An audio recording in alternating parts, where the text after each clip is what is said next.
بخشی از زندگی من که من تونستم یه تصمیمی کاملا انفرادی بگیرم که من نقاشم تا طراح صنعت. این خیلی به نظر من تأثیر گذاشت، به خاطر اینکه تونستم پای حرفم بایستم، براش تلاش بکنم، کار بکنم که بتونم نقاشی بکنم. یعنی یه پوست انداختن بود دیگه، در واقع یه جوری منو از این فضا جدا کرد و وارد این فضا کرد. دیگه باید خودم بودم و خودم تصمیم میگرفتم ادامه راهم چجوریه. فکر میکنم اون شور و حال انقلاب هم یه جوری تأثیر داشت. شاید مثلا انقدر نمیتونستم جرأت بکنم، ولی میدیدم همه چیز داره متحول میشه، خب من چرا نه؟ اینه که فکر میکنم اون بخش خیلی خیلی مهم بود، خیلی منو رو پای خودم نگه داشت. ما اصلا پامون رو زمین نبود. یعنی دوران بلوغ ما با دوران انقلاب یکی شد، همه چی شد آرمان. و اصلا بد بود که تو آرمان تو زیر پا بگذاری، اصلا گزینه دیگری نبود. میدونین چی میگم؟ یعنی برای کسایی که در حد من میخواستن دنبال کار هنری برن، هیچ گزینه دیگری وجود نداشت. یعنی تو یا باید بودی یا محو میشدی. من اینجوری اومدم توی این راه، واقعا با این نیت. الان اصلا پام میلرزه، حتی یادش میافتم که از گرسنگی نون آویزون رو دزدیدم، هیچی نداشتم.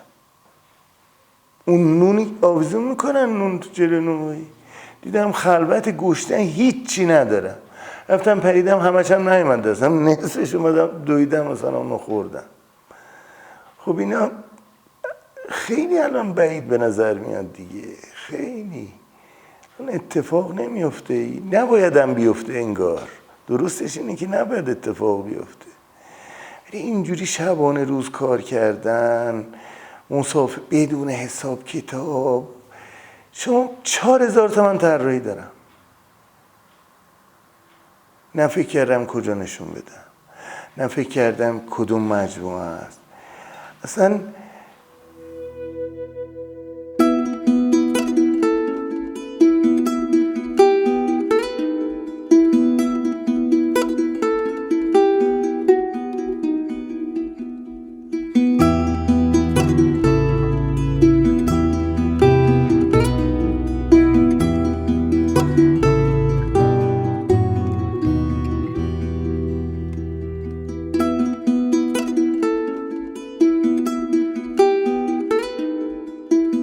خب من اگه زندگیمو یه بار دوره بکنم، هیچ چیز به اندازه نقاشی به من انرژی نداد. هیچ چیز، هیچ فضایی، نمیدونم لذت‌های در کل زندگیم. یک بار من سفر نرفتم که بگم پامو دراز کردم، البته خیلی راضی نیستم ولی اینکه خب برم مثلا یه استخر نمیدونم 6 روز بخور و بخواب، اصلا این کارو نکردم. تا همیشه سفرهایی که کردم در ارتباط با نقاشی بود، یعنی همیشه وسیله با من بوده. از انجام این کار، اصلا فعل این کار به من لذت میده، فعل طراحی به من لذت میده. دیگه اصلا فکر بعدشو نمی کنم به هیچ وجه، چون ذاتاً یه ارتباطی دارم باهاش و داشتم. اونو ادامه دادم. بعضی از این شاگردها اینا میان میگن که آقا به نظر شما ما نقاش میشیم یا نه؟ میگم بعد از 40 سال قلم دست منه، شده ساعت 3 نصف شب دارم یه کاری طراحی رو میکنم، پیش خودم گفتم که آخه مرد حسابی مگه مریض بودی؟ این کار نیستی؟ چرا اومدی؟ برای چی؟ خیلی زیاد اتفاق میفته که کار آدم رو شکست میده، خیلی خیلی زیاد. یعنی اون مسیری که قراره درست تدوین نمیشه. یه موقع میبینید قلم مثل آب داره حرکت میکنه و اصلا فرار داره میکنه، تو باید یه ذره کنترلش بکنی. یه موقعی هست با تصمیم قبلی تلاش شروع میکنی به کار کردن و پاره میکنی میندازی دور.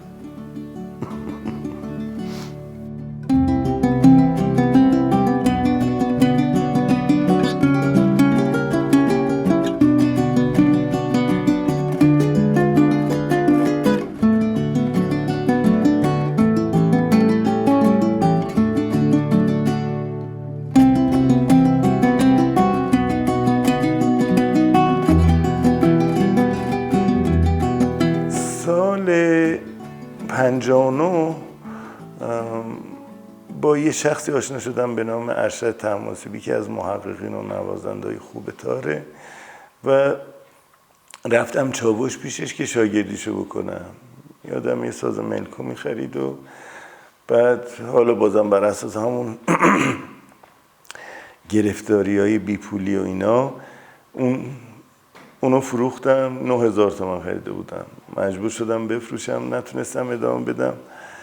یا یه ستاری خریدم که اینو آقای آریا دادبه خرید که شاگرد آقای عبادی بود.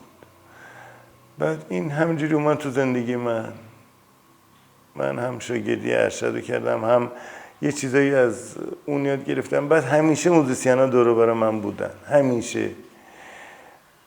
هفته یه بار آواز خونه میمدن، خونه ما تو همون یوسف آباد، اونجا آواز میخوندن.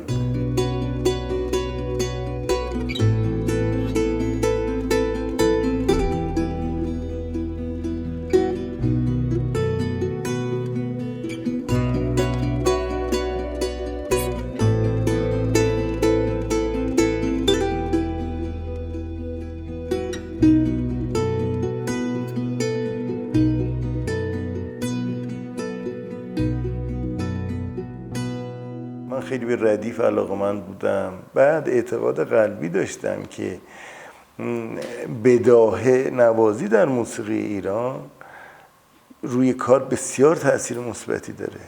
یعنی شما اگر با زمینه قبلی ذهنی شروع به تولید اثر هنری بکنید حتما به بنبست میخورید.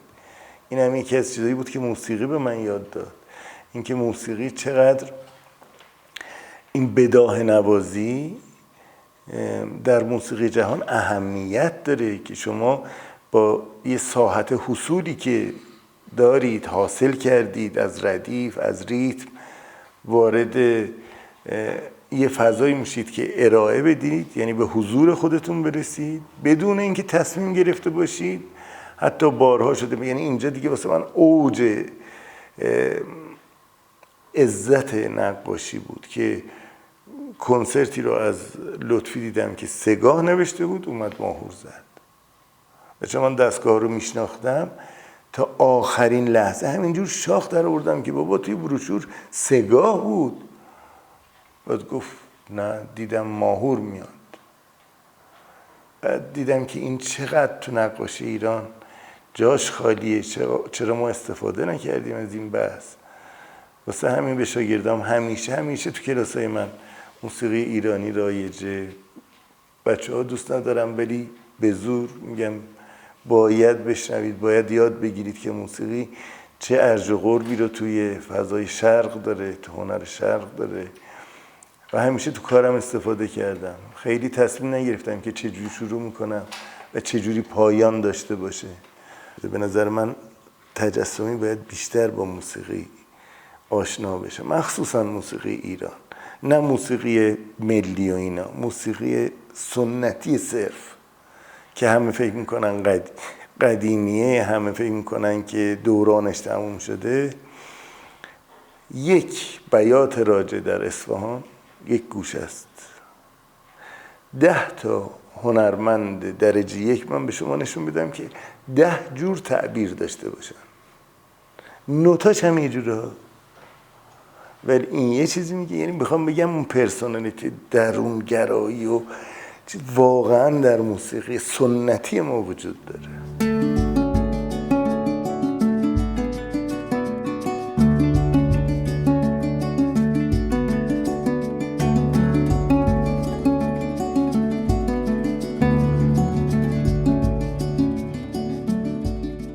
من یه جوری نیازمند به نقاشیم، تصمیم گیرنده نیستم براش، هیچ وقت نبودم. خب این خیلی از چیزها رو عوض میکنه دیگه، خیلی از معادلات رو عوض میکنه. اما چند نفر هستن که قلباً بهشون حسودی کردم، خیلی زیاد. این فکر کردم اونا خیلی خیلی بزرگن و رابطه‌ای که با نقاشی ایجاد کردن خیلی آسمانی بوده، خیلی زیاد. یکیش لئوناردوه. همیشه فکر کردم که این اصلا قلمش به یه جای دیگه ای بند بوده. یکی دیگهش گویاست، فرانسیسکو گویا، که آدم میگه این همه کار، این همه تلاش، باور کنین کیلومترها کار داره. تو پرادو کیلومترها، این از اغراق نمی کنن، میرید تموم نمیشه.